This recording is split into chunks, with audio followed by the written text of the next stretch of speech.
नमस्कार दोस्तों, आप लोगों का स्नेह, मोहब्बत जो आप लोग दे रहे हैं, हमें बहुत ही गौरवान्वित महसूस हो रहा है कि प्रसिद्ध व्यक्तित्व की कहानियों को आप सुन रहे हैं। और आज ऐसे ही कहानी है प्रसिद्ध कम्युनिस्ट नेता और 1932 में दक्षिण के प्रसिद्ध मंदिर गुरुवायूर में सबके लिए प्रवेश के लिए जो सत्याग्रह चला, उसमें वो गिरफ्तार हुए और उनका नाम गोपालन था।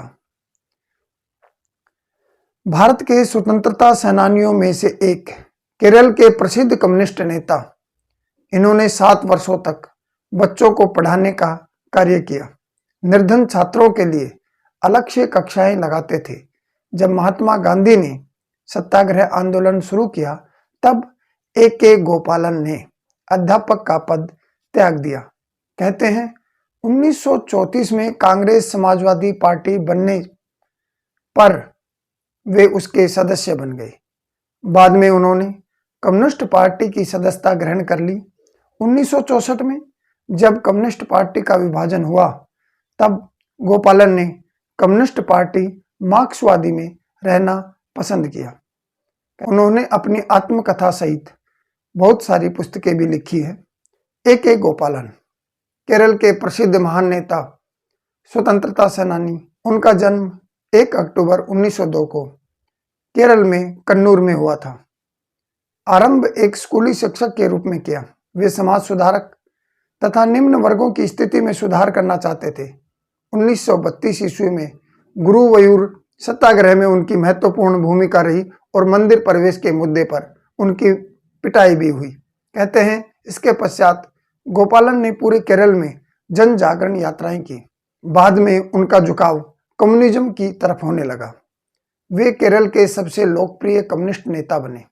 केरल में कांग्रेस सोशलिस्ट पार्टी की स्थापना में उनकी महत्वपूर्ण भूमिका रही थी। उन्होंने ट्रावनकोर के दीवान सी.पी. रामास्वामी अयंगर के निरंकुशता के विरुद्ध जन आंदोलनों का संचालन किया।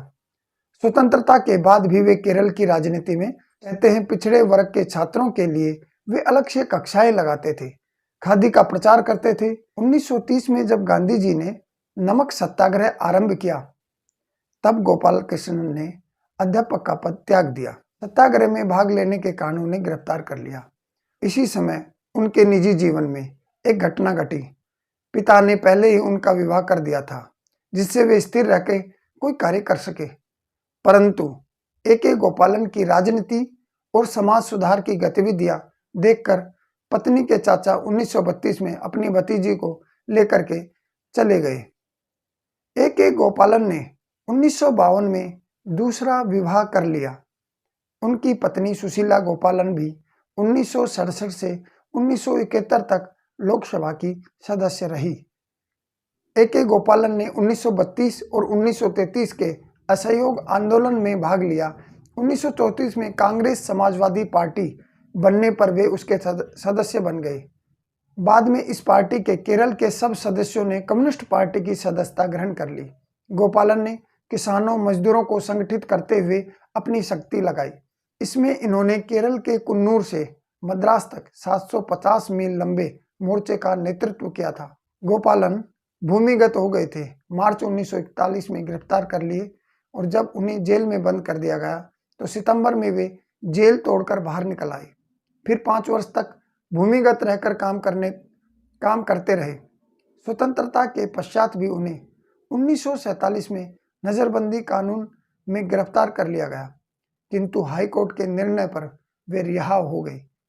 इसके बाद ए.के. गोपालन की लोकसभा की सदस्यता का लंबा दौर चला। 1952, 1957, 1962, 1971 के चुनाव में वे लोकसभा के लिए निर्वाचित हुए। ए.के. गोपालन का निधन 22 मार्च 1977 को तिरुवनंतपुरम मेडिकल कॉलेज में हुआ था। उन्होंने अपनी रूस सहित अनेक देशों की यात्राएं की थी। अपनी आत्मकथा सहित उन्होंने बहुत सारी पुस्तकें भी लिखी है। दोस्तों, ऐसे ही हमारे देश के स्वतंत्रता सेनानी और वीर वीरांगनाओं की कहानी, जिन्होंने हमारे देश के लिए बहुत श्रम और मेहनत से आज हमें उस मुकाम पर पहुंच पाए हैं, जिनके बलिदान, जिनके संघर्ष, जिनकी यातनाएं, जिन्होंने कठिन परिश्रम करके जेलों में रहे, ऐसे स्वतंत्रता सेनानियों की बदौलत आज हम सुखद सांस ले रहे हैं। और दोस्तों, ऐसी ही कहानियां आप हमारे चैनल के माध्यम से सुनते रहेंगे। बहुत बहुत धन्यवाद। जय हिंद, जय भारत।